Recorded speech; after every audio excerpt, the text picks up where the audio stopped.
which is excellent. And now we move to the Community Facilities Network Plan. So welcome, John, Paul.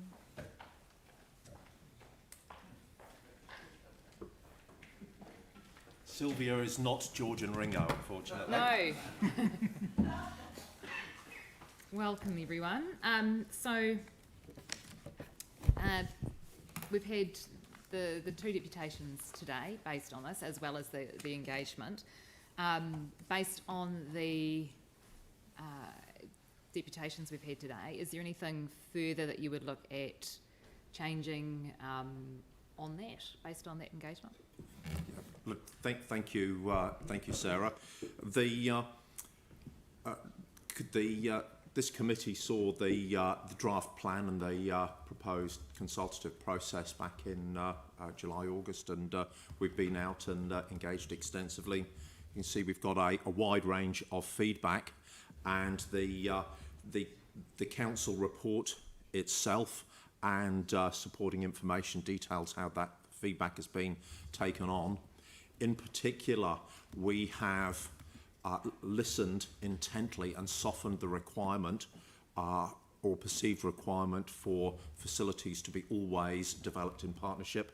We're now very, very clear that look, that's a preference. However, if there are circumstances where there's just not appropriate, council will continue to take on the lead role. That's reflected in the plan. It's also been further strengthened in the recommendation that we'd like you to consider.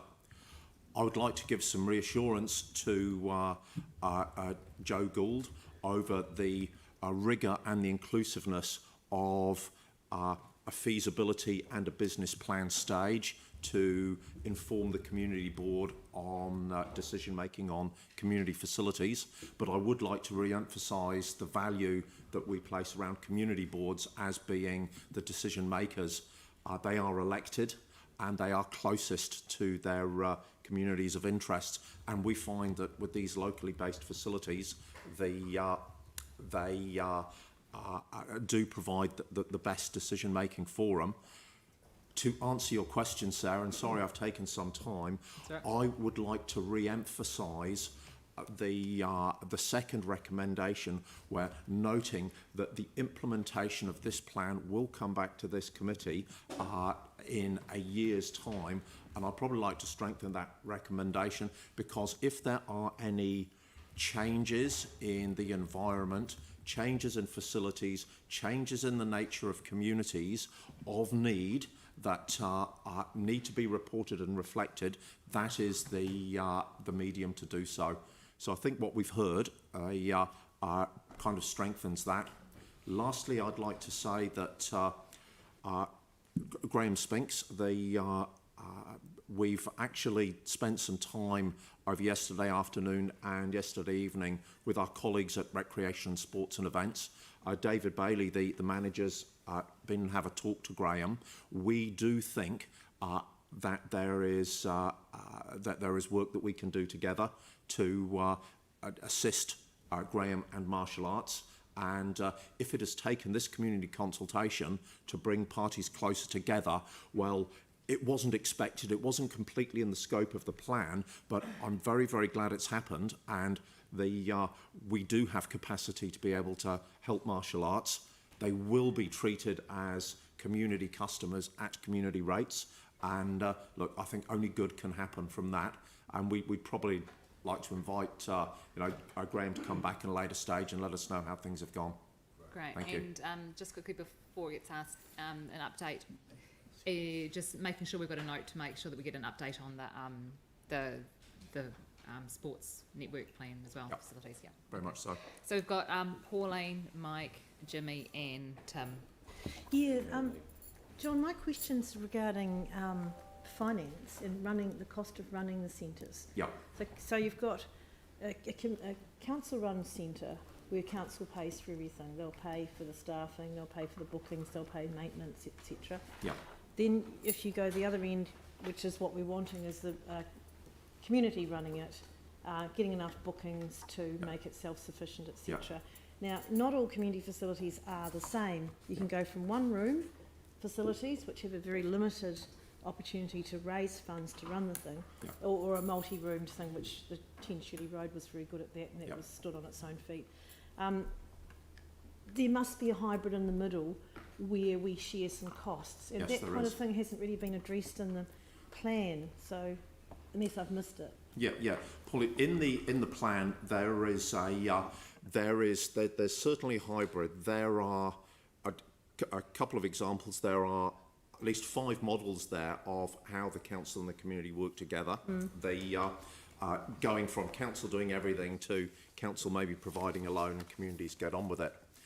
Within each of our leases and different arrangements with community groups operating facilities, there are different levels of council contribution. Right. And this is current practice.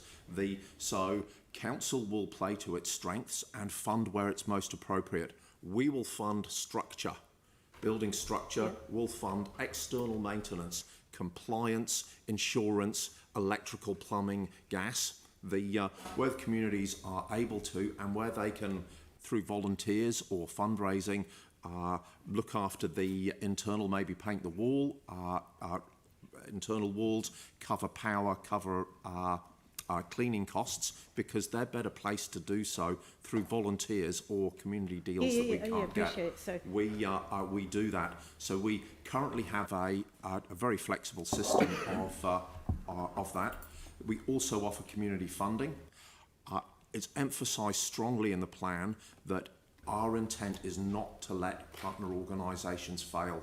Success is all playing to our strengths. Yep. And I think if you were to talk to some of the more recent examples, look, say Project Littleton and the Littleton Centre Trust, there's a prime example of us really doing that. We set these things up to succeed. Yep. If they're not, we'll come in So and what help. you're saying is that any hybrid model, let's call it that, is sorted out at the time of signing a lease, Absolutely. where Yeah, and more recently, if partner organisations are unwilling to go into a lease with higher level obligations, we have what's called an access agreement, where we simplify markedly, and all sides are very, very clear on their obligations, and we play to our strengths.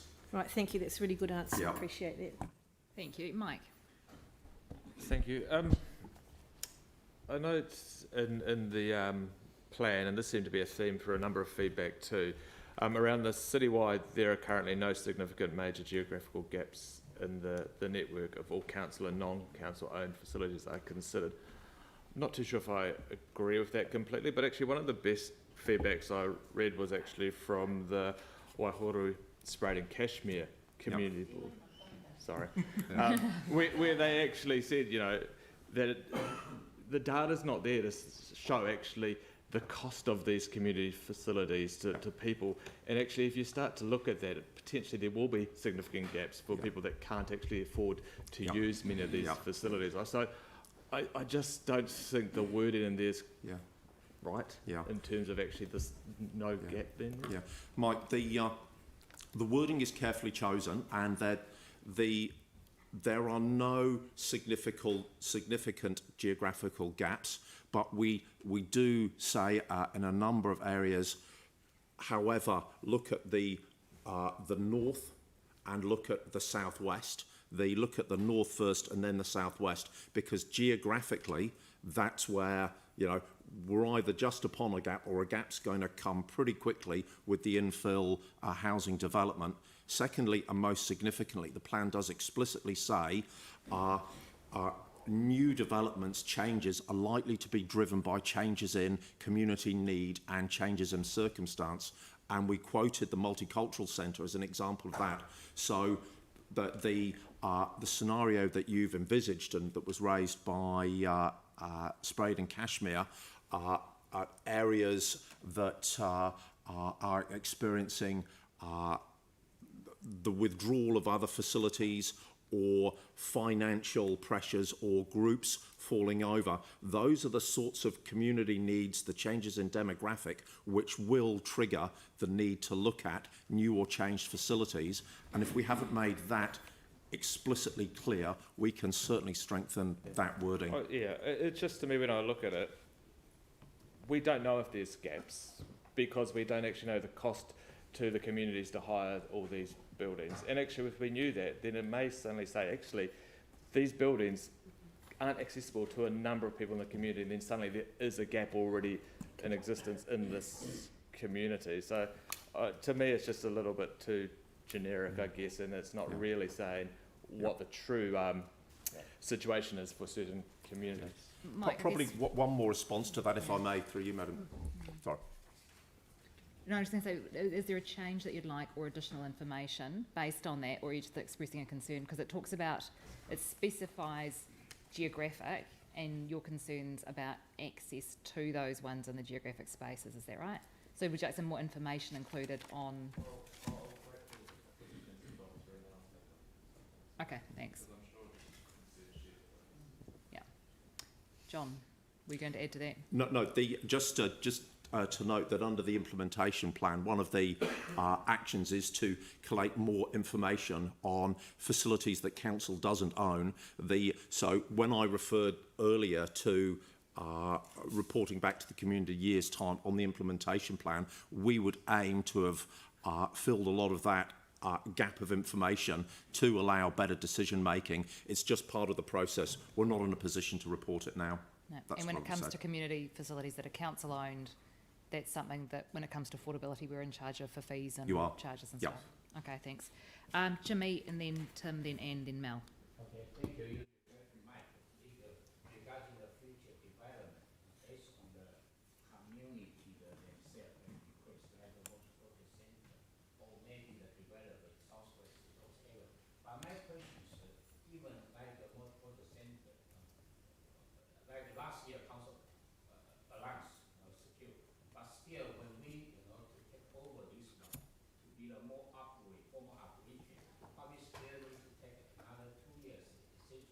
But what is the transition period, regarding to the multi-ethnic community that we request? For instance, over the last year, Yanni covered some other countries as well, Kenya, Nepal, Afghanistan, Kenya, India, Tamil, they always request engage with us. Also, I refer to the start. They want to either to secure a piece of land, lease to land, they can build up their own facility, or they can, long-term kind of permanently can, to lease a council on the facility, just permanent, not just 1 or 2 times, long-term once a week, they can continue use. I don't know how to meet these needs. Sorry, I don't understand the question. So Jimmy, are you making, Because the multicultural kind of center, in moment not yet to be Yeah. ready. Yeah. But based on all the multicultural strategy, particularly for two, they are equally to as a council and service facility. But how to make that happen? Yeah. so Yeah. Jimmy, when it comes to the plan, Yes. this plan, are there concerns that you've got with this plan? Does it not say, because it talks about communities that need, Yes. and says that we will help communities that need. But it's difficult to make it happen, to Yeah. meet their needs. But that's This for is those just- communities to go to the community boards or to those areas in council to assist them to facilitate the facilities. This, Yeah. John, do you have That's- anything to add there? Yes, I do. Firstly, the council still has a 17, 19 facilities for hire? 17 facilities for hire around the city, and we're happy to take bookings from all areas of the community. The reason that we choose to hire a number of these facilities is to make sure that they're accessible. Secondly, we've got a multicultural committee and staff working on implementing a multicultural strategy, which includes reaching out to different communities and assisting them directly. Thirdly, we've got community development staff working with community boards in each area of town, and from time to time the issues come up and we provide solutions. Probably lastly, we have funding relationships with a large amount of ethnically diverse community organisations in order to provide access to facilities for events and other activities that sort of allow us to increase the celebration of cultural diversity in the city.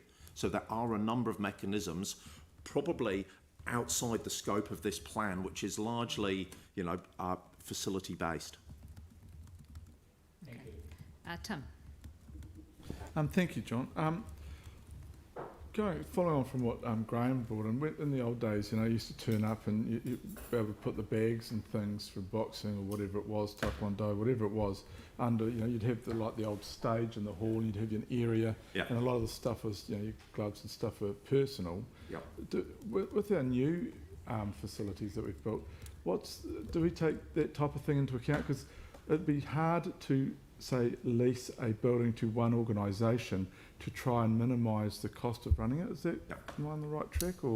Yeah, couple of things from my experience. So martial arts, they need mats. Some facilities, when the martial arts use is not sort of predominant, it's not huge, we will have spaces that the mats can be stored and then moved out, and you can have your session and move back again.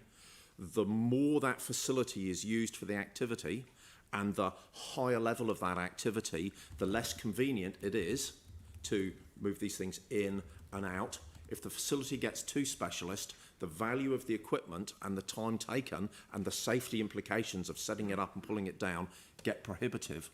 So the issue will be, as the activity grows, a question with us is, you'll reach the point where you probably need exclusive use of that facility. And in certain facilities, yes, that's absolutely fine. In other facilities, when those agreements come before community boards, who are the deciders, they will weigh up the public interest in having a range of access to that facility, or the public interest in really serving a community like the martial arts community well, and having it a lot more dedicated to that facility.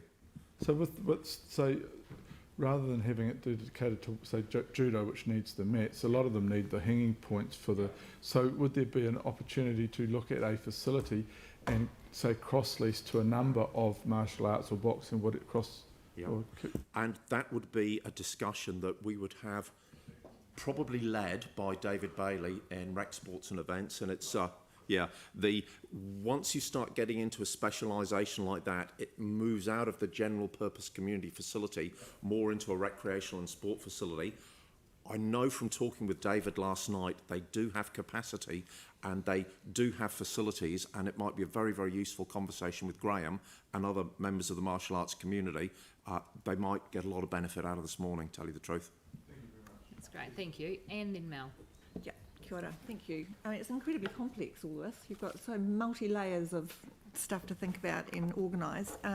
So a couple of questions following on from Joanna's point about elected members change and the knowledge of the community changes with that. Yeah. How are you thinking that that knowledge will continue and be... Very, very good question, Anne. Yeah. A number of things have improved. We now have a far superior, very comprehensive asset management plan in place. The latest iteration that we included was July. We're just about to sign off a December. An awful lot of this institutional information is captured in that plan. It's in trim, it's our records. It's kept up to date and it's very thorough. The second thing that this exercise has allowed us to do is build up the first ever big picture of facilities, their properties, their capabilities in and around town. And of course, we're not there yet. We've started. We aim to work with our smart cities people to have a really good interactive map where you can, a member of the public can ping on to a facility. It may be ours, it may be a partner organisation's, to say, this is the Huntsbury Hall, it's available for hire XYZ, its dimensions are this, its price is this. It's an improvement task in the plan. Should you guys approve the plan today, and we would aim to report back to this committee in a year's time to let you know how we've got on. And essentially, it's a wee bit of an extension to what Mike was saying, Councillor Davidson, earlier on. Mike's questions were more, how can you inform planning? How can you identify areas of need? Your question is, how do we let people know about these things? Where do we keep this information? So there's two fast sources of truth truth, wrong word, but two fast sources of information that we're considering. That's fantastic, and I think giving that information regularly to, maybe even annually, to the community board. Yep. So what's just reminding and great that you're talking about smart cities and using that, because that was my question, whether you could do that, because Absolutely. it's a fantastic place Yeah. for people to get information, and if they could just push on and say, you know, what do I need, when is it available, how much is it going to cost. The cost thing is interesting. Obviously it's a barrier. Yeah. Any thoughts about how we could make it more equitable in terms of the sort of things that Graham was talking about? The costs for council facilities are in councillors' control, and they discuss it annually. Generally speaking, partnership agreements, if we have a lease, it is at a peppercorn. The costs are divided between the council contribution, as I said, and the operator contribution. We always aim for the operator to be able to charge a modest amount to cover their costs, so they are sustainable. If there's a gap, it's community funding or a different lease arrangement, and they're bespoke depending on the nature of the facility. New ones with lots of flash things that people want to go to, we need less help. Older ones that are clearly in need of a bit of maintenance, but are nevertheless very valuable to the community, we will provide more help. Thank you. Mel, and then Yanni. Two questions. One, can you comment on what Graham was talking about with the change of use? Like, 'cause I didn't understand what that was referring to, or... Yeah. I think he's got a consenting issue. I think they're doing a change of use for a building Yeah. that they currently have. Yeah. It's not a community facility. Yeah. So, the second point was really what Mike talked about before. What our community board was talking about was affordability, but it was also just basically availability. I mean, you could have 10 community centres in one block, but if they're all filled up all the time, you can't get in there, then there's no availability. Yeah. So, and I know that staff responded to that, but I really feel like, and I should have said this earlier, but I do think, because we do have a sentence in there about facility asset condition and works underway to look at that for council facilities. I really think that we should actually have something in there that says that works underway to assess availability and affordability of council-owned facilities to determine significant gaps. Because you did respond back to say that you would work with community boards to see if there are any gaps. But if we're stating a sentence in this plan that says there are no significant geographical gaps, So that's a fact. It reads as a fact, and it may not necessarily be 100% true. Yeah. I mean, yeah. So are we able to have a sentence in there that talks, so just So, the wording that you've got? I just wrote it down. Yeah. I can email I it. think but we add it to the. Add it to- we go into add it page to the 8. resolution and put it formally in the implementation plan. Yeah. That would. Are you happy with that? Yep. Yeah. Cool. So if you flick it through to Yep. Aidan, that would be great. Okay, Yanni. Thanks. I was just wondering what assessment we've done of the current community managed facilities governance to assess how it's working and whether this is the right approach going forward. Like, have we done any sort of in-depth assessment of the skills of community governance, the ability, the strengths, weaknesses? Yeah. Look, not a lot, because it was outside the scope of the plan. When we first looked at the scope of the plan with the antecedent Social Housing Community Development Committee and subsequently this committee, we were reasonably specific about what the plan would cover and what it wouldn't, and the capacity of community organisations as is wasn't included in the scope. But look, what I can say is we have a considerable investment on an ongoing basis through either civic-based staff such as Paul and Sylvia and community-based staff located in every single ward who liaise directly with community groups, help where they can. They try not to impose, and sometimes they said, look, you know, keep away. We invest considerable sums in things like Leadership Lab, where we empower and train local community leaders. So all these processes are operative. I certainly can't say that every group is functioning well, but what I can say is there's an awful lot of centres out there that are run incredibly well. They've got engaged clientele. And from time to time we support them. We did an exercise immediately post-COVID where we approached about 230 community-based organisations, and the feedback was largely, yep, we're okay, but we might need some support. And a lot of the feedback was reflected in the advice we provided to the committee you convened, regarding the Strengthening Communities Fund. So there are a wide range of support mechanisms out there working alongside this plan, because the scope of this plan wasn't actually the health of community organisations. Probably in addition, the community development team and our strategy and policy team have recently done some work on community capacity, and that will be shared with boards in the near future.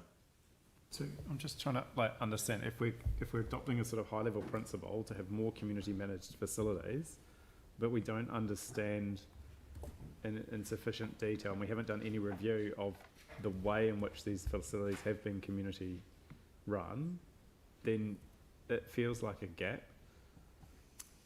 So, Yanni, we've Like got if I compare it to the Board of Trustees, which I think I emailed around councillors, like the Ministry of Education has done something quite similar, looking at schools and how they're governed and managed. And it's quite interesting when you read through that, the parallels to... Yanni, but what we have just heard from John is that that specific stuff was actually outside of the scope of the plan when that was developed by the previous committee, which you sat on.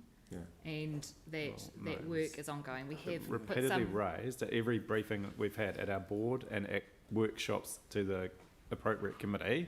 The key question has consistently been raised: what review have we done of community managed facilities to identify the challenges that they face, so that we can learn from it? So you can say it's out of scope, but it's not through lack of being raised. And I just think going forward, because I get the community development stuff, that's probably the easiest part of this. The more difficult issue is around things like human resources, employment law, and probably the legal aspects of some of these ways in which community managed facilities occur. We're dealing with the network facilities plan right now. We can take that offline, and But that's fine. I'm happy to chase up on that. The goal is to give, and we're still talking about increasing community managed council facilities. And developing the capacity of the communities to be able to do that at the same time. So can we get an action then that actually looks at how the community managed ones have been functioning, to review the adequacy or inadequacy of that and look at what's required going forward? I mean, I would have thought that's a pretty fine. You've given lots of context there. That's fine. Thing to do. We'll lead to John. So can we add it to the implementation plan? It's not part of this plan.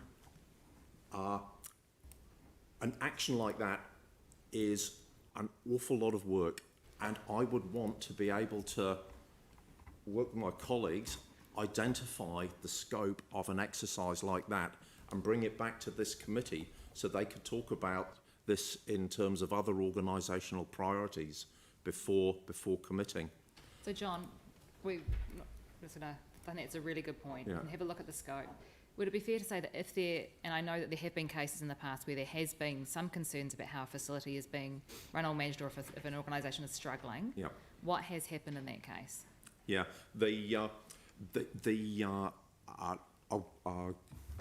recent example. Don't give a recent example. No. Just generally.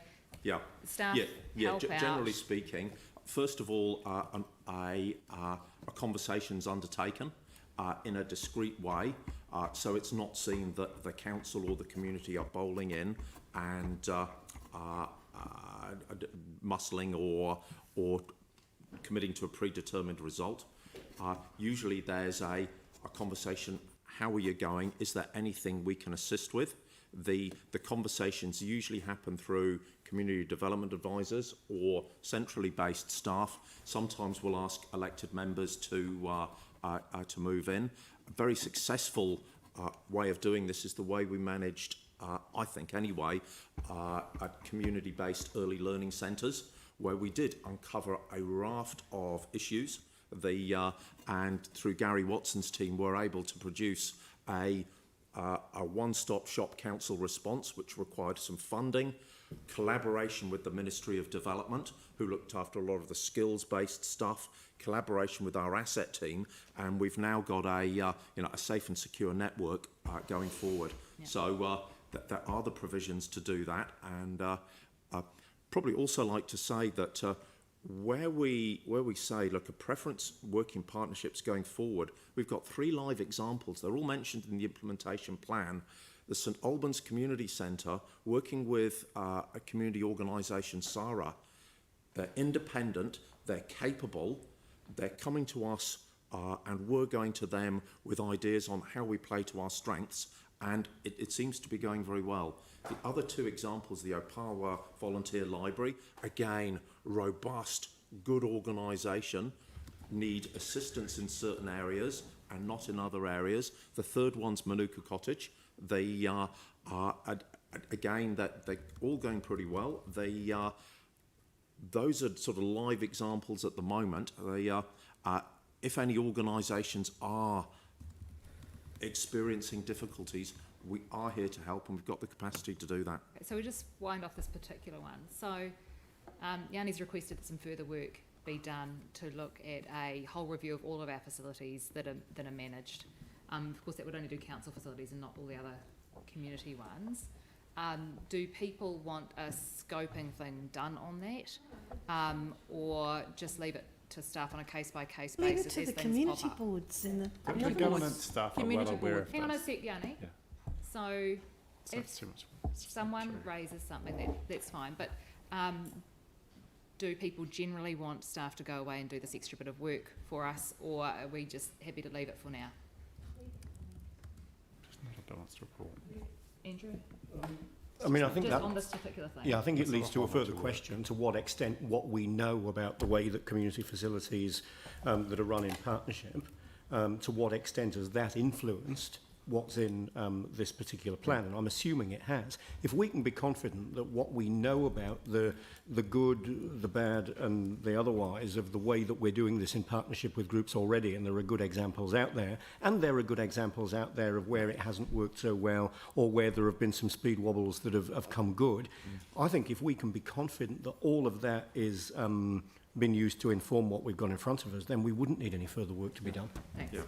Okay, so if, Pauline, is yours addressing that, and is yours addressing that point of Yanni's? Okay, so hang on a sec. That's on That Yanni's. was on Yanni's point, yeah, because his issue is something that isn't a problem in our area, but it sounds like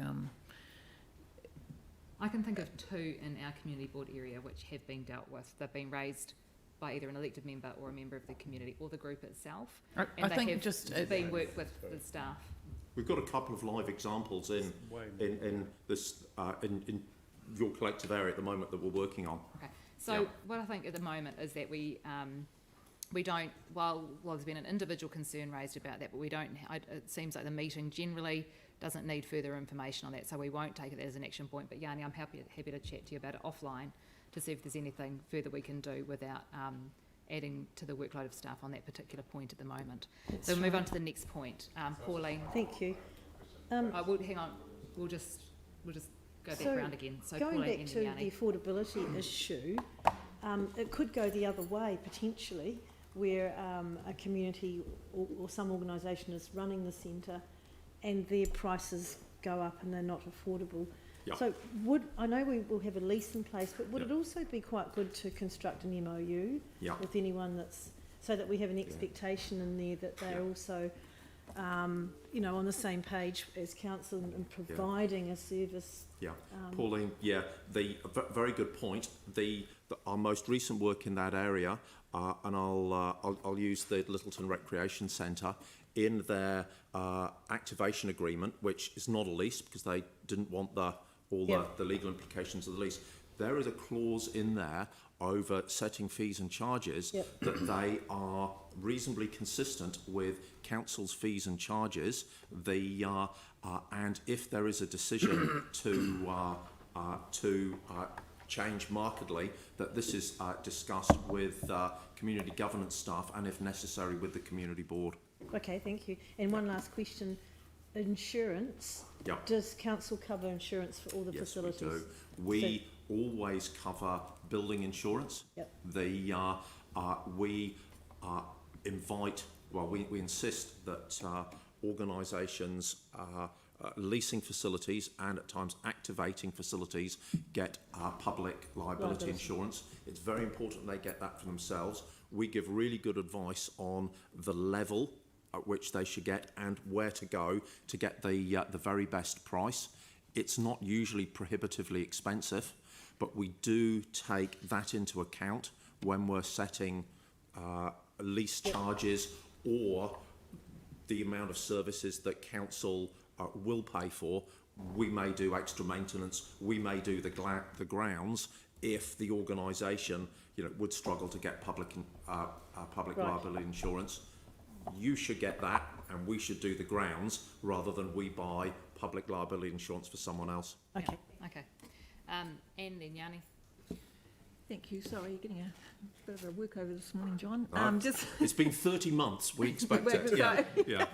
Thank you. Just thinking about future need and growth, and monitor population increases southwest and north of the city and advocate for the inclusion of community facilities and wider town planning processes. Can you explain a bit about that process, what that looks like? Yes, I can.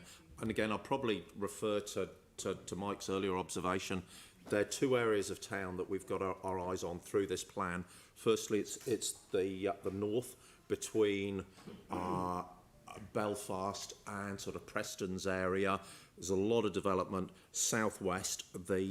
So as new properties are being consented, as communities are being planned, our goal is to talk with our urban planners and our development to keep abreast of the increased population and in the town planning processes where firstly we can secure land and then secondly secure the requirement for a community facility or indeed another development. So it's a joined up approach through the council. That one on a council-wide basis would probably be led by Paul and his team in Civic, working with local teams, but we'd also work with town planning, transport and our colleagues in recreation and sport and parks to provide that joined up approach. Maybe community boards could have a bit of a input absolutely. in there in terms of recognising the need for growth. That would be fantastic. Thank you. Once we've done the higher work, we'd certainly go to the board at the centre of all of these community facility decisions. Yeah, thank you very much. Okay, so I'm aware that we've spent a significant amount of time on this already. Yanni's got another question. And Mike, if you've got any changes that you were talking about earlier, could you flick those through? Thanks. Yanni? In response to the submissions, I note that there was concern around the working with schools. So I just wondered if we'd considered strengthening anything to do with the Ministry of Education. Obviously the Shirley Boys, the old, facility that could have been used for community, pretty tragic what happened there. And I know council was going to have an MOU with the MOE, but we don't seem to have had much progress on that. I don't know how other people feel, but just listening to the submission this morning, particularly around that martial arts, it does seem to me that we're missing a huge opportunity to work with the Ministry of Education. Yeah, I have to say that we work with the Ministry of Education deeply and regularly, and I think I gave the last example of over the early learning centres. When, say, someone like Joanna Gould talked about stakeholders, certainly Ministry of Education are stakeholders. School groups are users of our facility, and I think you can take, it's inherently included in the plan that we would work with schools and education providers. We do that as a matter of course. In my personal opinion, probably doesn't need strengthening, but if there's a desire to have that strengthened, we'll be happy to do it, because we do it anyway. I note in areas like Redcliffe's we've managed to work with the ministry to have buildings and stuff too, and it's the same in New Brighton. But we seem to have a very ad hoc system for working. Like, I don't know if you guys remember when ministry came in with a big map with all the properties that they were looking at, and we actually had some quite good conversations to start with, but we haven't had that for several years now, and also it seems to be all happening ad hoc without any strategic thinking. Okay, so So if you maybe take John. the Shirley Boys Auditorium, classic Okay, example. so is there specific wording that you would like changed in the plan, or would you like another discussion on that at another time? Yeah, I think it'd be good to put I in think the it's a fair comment, implementation plan is that we ask for an MOU to be signed with the Ministry of Education about how we can make the most out of community facilities. You have to have two to sign an agreement, That's so if there's right. only one talking. So, so John, you said Strategically that with this the is, hang Ministry on a of sec, this is Education. work that you've Yep. said that you're doing anyway. Yep.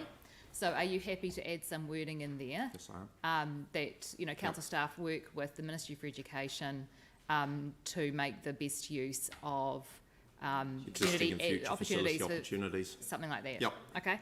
So Yep. if we can With get some, respect, I mean, staff D. already said that they felt that didn't need to be strengthened, it's already in there. And I don't think it does either. I think that we're always on the lookout for opportunities like that. Sam might be happy to second that. Yeah. Okay, so is there? So there's some wording going in. If it's already there, it's just repeating something that's already there. And if it moves us on right now, I'm. Chair, may I have one more question? Yes.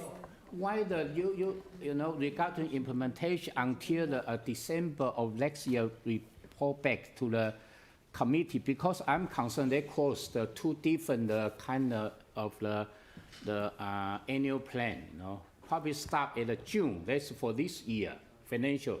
Because while I review 5.4 paragraph, first bullet point, the last bullet point, all in relation to the funding for groundwork, maintenance, and funding, you know, to operate. So this cause the two kind of annual plan or long-term plan, a moment uncertainty for long-term plan, how come to report back? I don't know. So whether maybe June is the best or July is the best time. So Jimmy, Yes. this is only on the implementation. This is Yeah. reporting back on the implementation. It's not about funding new facilities. No funding. Yeah. It's not about funding for new facilities. But because it's in December, it will be able Yes. to inform the next annual plan. Yeah. Yeah. Yeah. Yeah. I think we might just Okay. try and wind that up now, unless there's any. I think Phil's moving it and Sam's seconding it. Sure. Yeah, so we've got some additional stuff on here. Okay, so if everyone has a wee look up on the screen for the wording.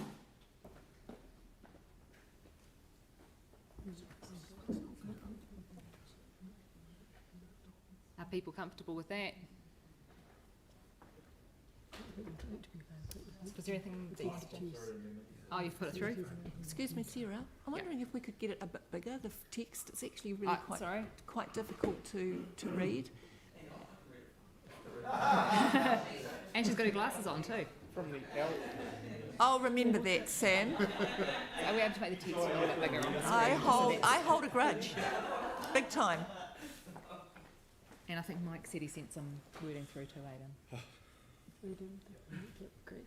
I was actually asking on behalf of Phil. What was your? It's a min- I don't like that, those two sentences that talk about no significant major gaps. So what is that addressed in? No, I've put forward an amendment to actually, I don't like the word smithing things and committee meetings, but I'm going to make the exception because it's the last bit of Okay. And I've put through the amendment of suggested word changes via an email to Aidan. Okay. So it may not need to be an amendment though. So if Sam and Phil are happy, once it's up. Not a resolution, it's just an amendment in the document, isn't it? Yeah, but that would need to be passed by a recommendation. Yeah. Well, it's more than No, noting because it will actually change the wording in the draft plan that's in front of us.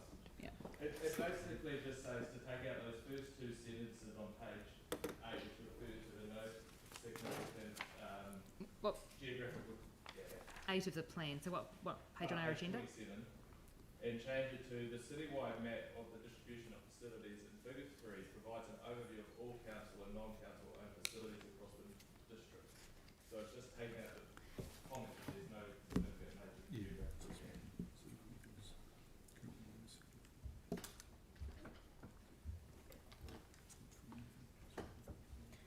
So you're not distinguishing between geographical gaps and then the access to those facilities?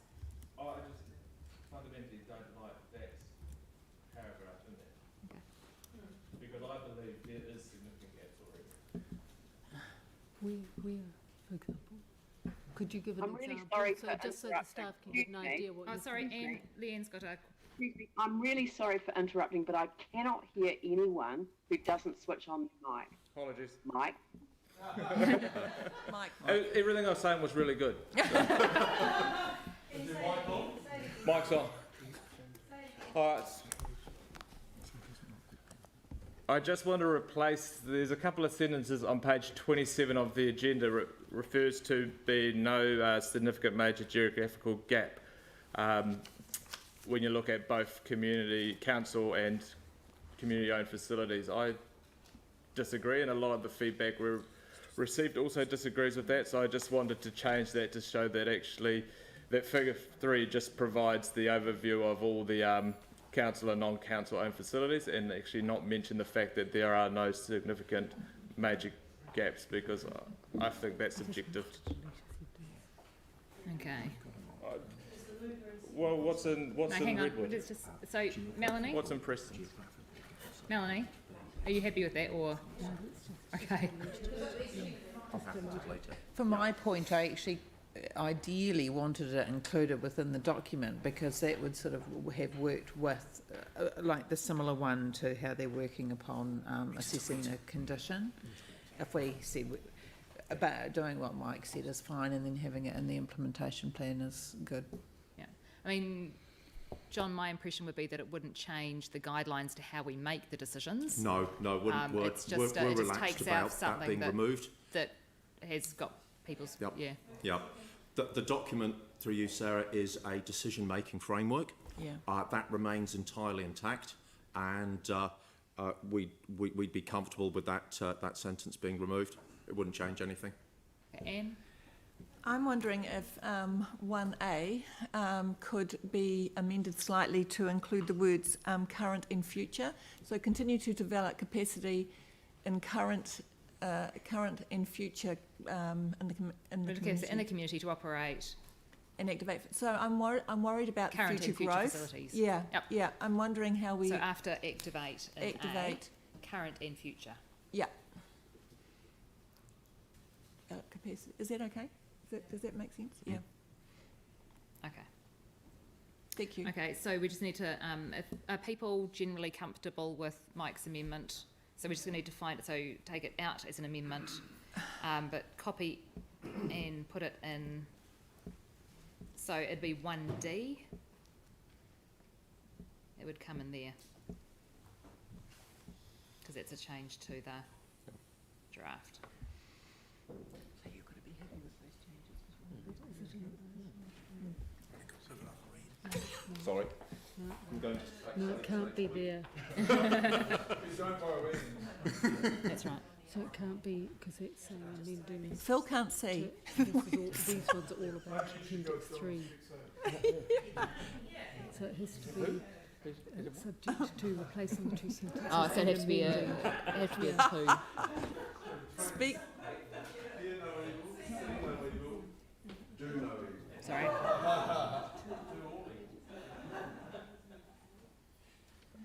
Just wait till the wordsmithing's done. What's that? Oh, we just didn't, actually we've got the wording right before we debate it.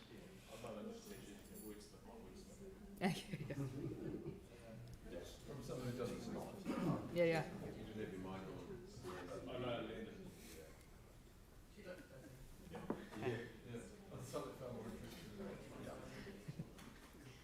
That would be most things. Just about a statement about where we are.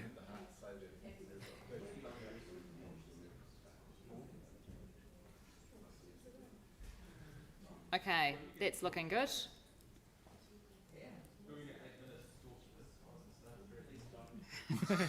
We are at 11:02.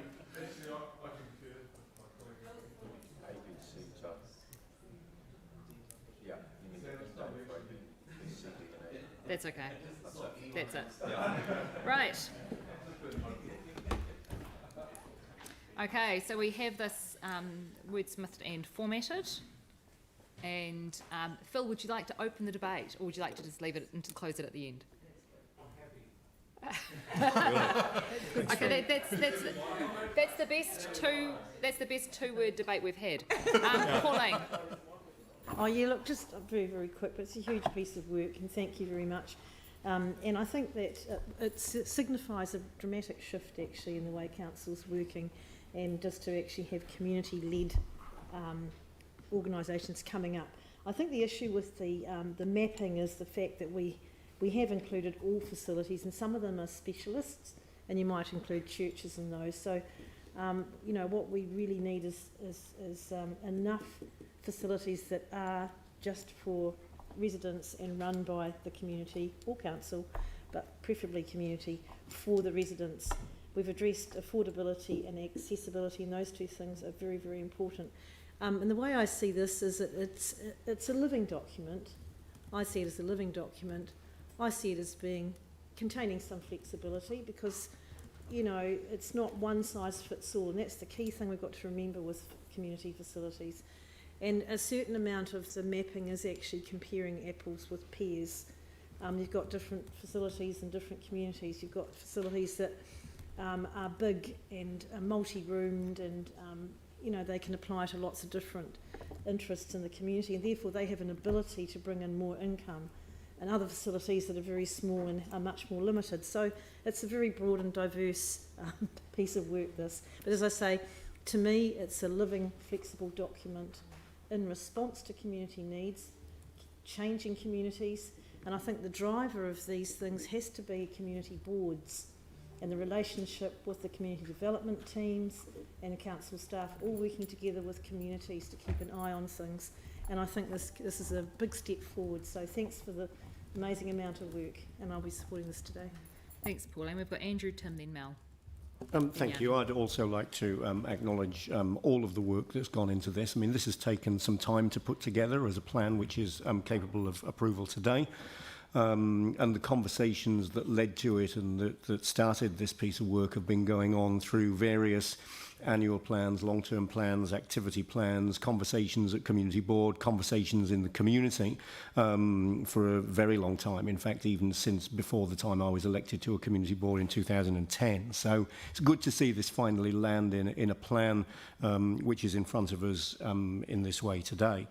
I do support the softening of the requirement, or the perceived requirement, for there to be a partnership in place for a community facility to be developed.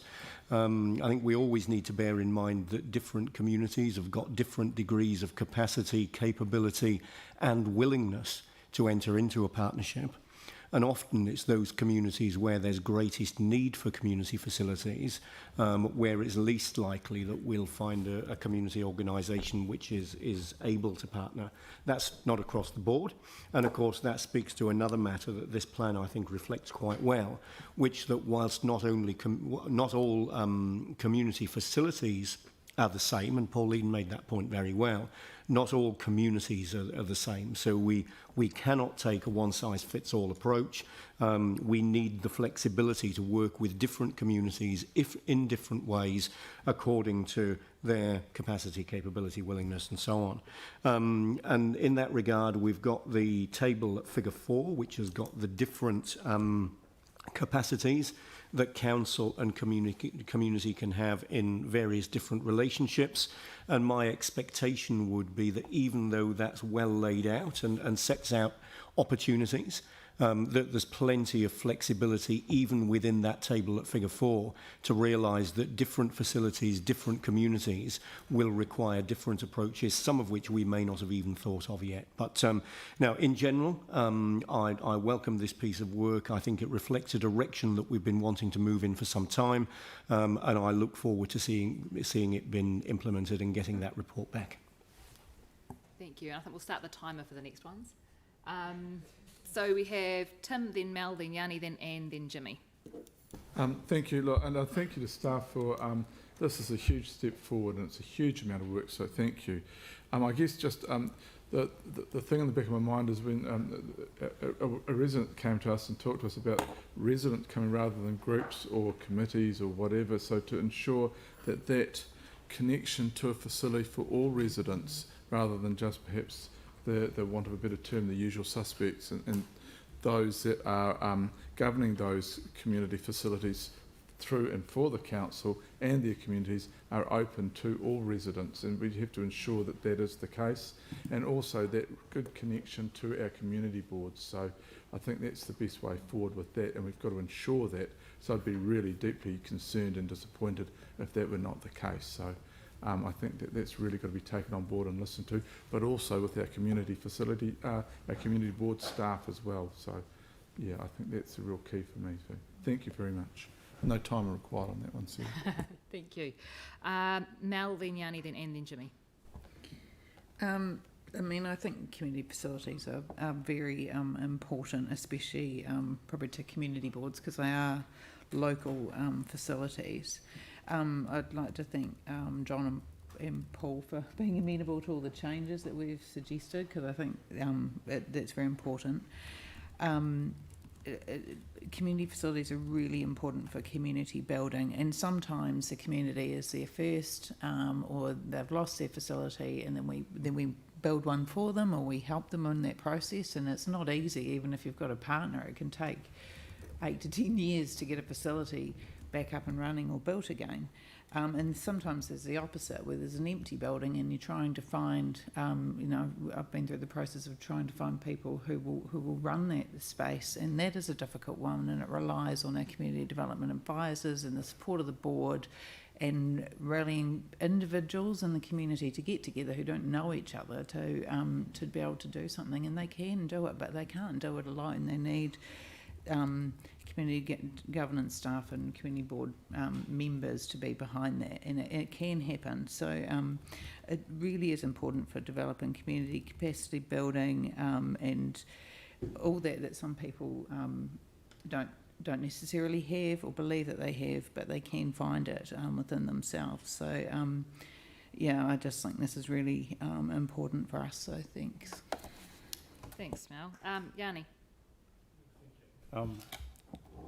I think, I appreciate the work that's been done on this, and I'm happy with about 80% of it, but the 20% that I'm really uncomfortable with is the 1B2, which is increasing the number of council-owned facilities operated and activated by community organisations.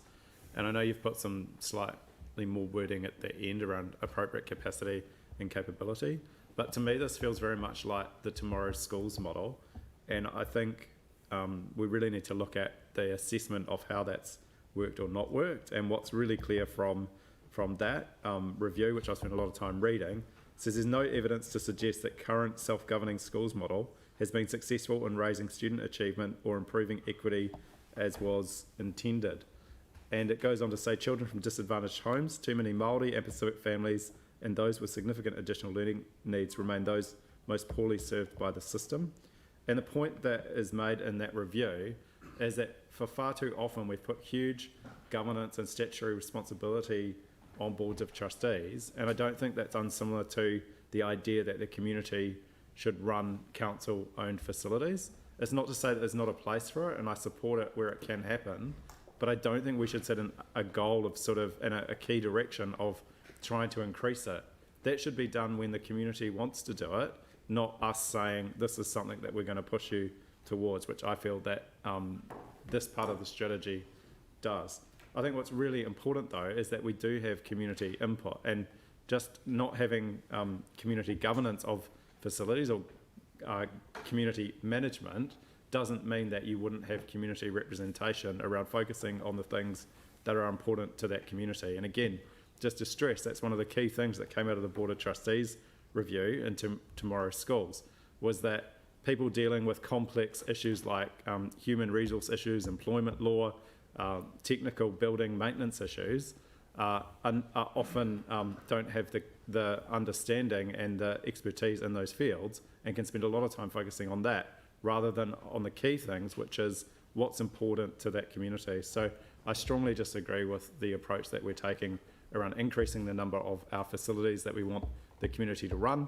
I think it will have devastating consequences in parts of the city, and I don't support that direction. But the other final point I wanted to make is that, people just say that the Ministry of Education is working well with us as a city, I just can't accept that. We definitely need to improve that relationship. What happened in Shirley, where you had a perfectly good hall being left vacant for a number of years, vandalised at a huge expensive cost to the taxpayer, was just an absolute tragedy that should never have happened. And we did try, after the earthquake, to get some agreement with the Ministry of Education at how we could work with them on the future of facilities in both new schools and the ones that they'd vacated, and that clearly hasn't worked. So I support doing more in that space. So I just ask you to put the resolutions separate, particularly 1B2. Thanks, Yanni. Anne? Kia ora, and thank you for the work that's been done. I know it's been huge. And this is, I think, all about strengthening the voice of our community boards in managing and planning for facilities in their local area. And so getting that local knowledge is vital, and knowledge is power. So I'm really pleased that you're going to be giving information to the community board that will help them to understand what's available in their communities, how it's being used, and they can use that knowledge to then better equip and fulfil the needs of the community. So thank you for the work that you've done. We are totally supportive of what you've got here in front of us. It's great. Thank you. Thanks, Anne. Jimmy? Okay, thank you. Yeah, I just want to remind all our first-term councillor, actually this the staff in response, to the Hagley College and integrate with all the Christchurch multi-ethnic community group. They make a submission during the annual plan or long-term plan. In that time, staff feedback to the council, particularly emphasize would like to the established community facility network plan. So am I right, John? Yeah, I remember it's kind of so this take probably 2.5 years already, but at least this is kind of the guiding document. It's not a kind of a standard, but at least it is the principle. We can follow this principle guideline to engage or even or work in a partnership with the community. And also this community, we are all aware, it's not only the geographic community, actually it's cover all the demographic community. So different community probably have a different the request. But anyway, this one, my view, actually let's maximize all those the facility to be the utility, to fill the gap between the demand from the wider community and from the supply council and some other kind of government agency, provider, etc. So that's a good the beginning. But regarding further one, I think from now on, after the 1 year, that's very crucial and important. We can take this 1 year, engage all those kind of the wider community, can gather the kind of the first-hand information. So after 1 year, December next year, when the staff presented to this community, we can get the overall picture and have further maybe amendment for this kind of plan and for the future the practical needs. So I think that's very, very crucial. So generally speaking, I fully support this plan. Thanks, Jimmy. Mike? Thank you, and I'll be quick, Sam.